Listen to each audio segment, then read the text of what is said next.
بسم اللہ الرحمن الرحیم۔ السلام علیکم۔ آج تاریخ ہے 4 ستمبر سن 2021 بروز ہفتہ۔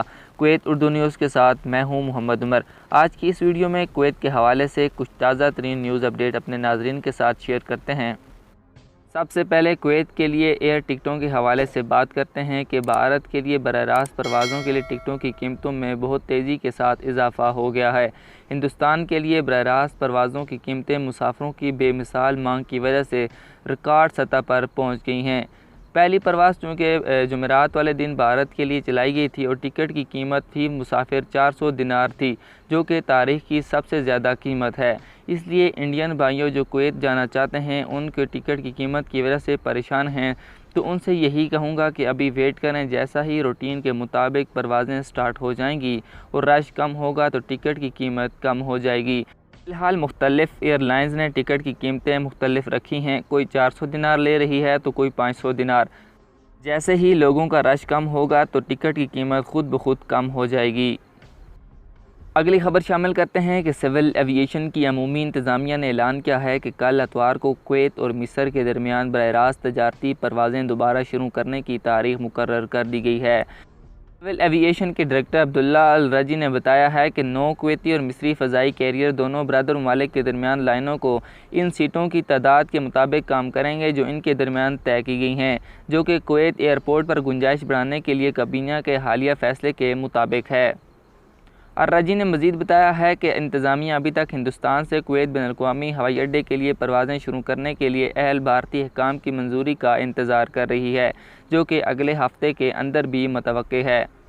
انہوں نے کویت میں داخلے کے لیے صحت کے تقاضوں پر عمل کرنے کی ضرورت پر زور دیا جو کہ صحت حکام نے مقرر کیے تھے، تاکہ کویت آنے والوں کو ان کے ملکوں میں داخل ہونے اور واپس آنے سے روکنے میں کوئی رکاوٹ یا وجوہات پیدا نہ ہوں۔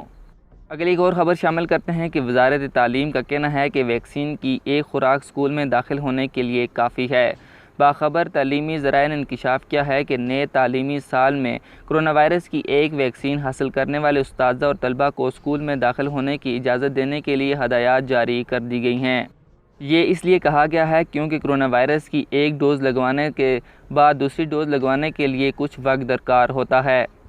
ذرائع کا مزید کہنا ہے کہ یہ ہدایات وزارت صحت کے ساتھ ہم آہنگی کے بعد آئی ہیں، اس بات کی نشاندہی کرتے ہوئے کہ یہ اسکول انتظامیہ، طلباء اور ہر وہ شخص جو اسکول کا دورہ کرتا ہے یا اسکول کی طرف آتا ہے کو ہدایت دی جائے کہ وہ اس شخص کو داخل ہونے کی اجازت دیں جس نے ویکسین کی ایک خوراک بھی لی ہے یا منفی PCR رپورٹ اس کے پاس موجود ہے۔ اب سعودی عرب کے حوالے سے ایک امپورٹنٹ نیوز اپڈیٹ شامل کرتے ہیں کہ سعودی عرب سے باہر پھنسے ہوئے غیر ملکیوں کو اقامے سے متعلق بڑی سہولت فراہم کر دی گئی ہے۔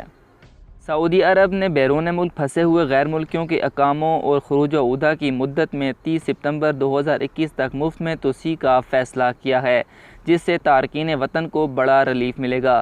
سعودی محکمہ پاسپورٹ و امیگریشن یعنی جوازات کے ٹویٹر ہینڈل پر ایک شہری نے استفسار کیا تھا کہ میرا گھریلو ڈرائیور یعنی سائق خاص جو کہ بھارت گیا ہوا ہے جہاں سے مسافروں کے آنے پر پابندی بدستور عائد ہے، کارکن کی چھٹی اور خروج و عودہ کی انتہائی مدت بھی 2 ستمبر 2021 کو ختم ہو جائے گی، لہٰذا ایسی صورت میں کیا ہوگا؟ جوازات نے وضاحت کی پیش کی کہ ایوان شاہی کی جانب سے کرونا وائرس سے بچاؤ کے لیے عارضی طور پر جن ممالک سے مسافروں کے آنے پر پابندی عائد کی گئی ہے، وہاں کے شہریوں جو کہ سعودی عرب کے اقامہ ہولڈر ہیں، ان کے اقامہ اور خروج و عودہ کی مدت میں 30 ستمبر 2021 تک مفت میں توسیع کر دی جائے گی۔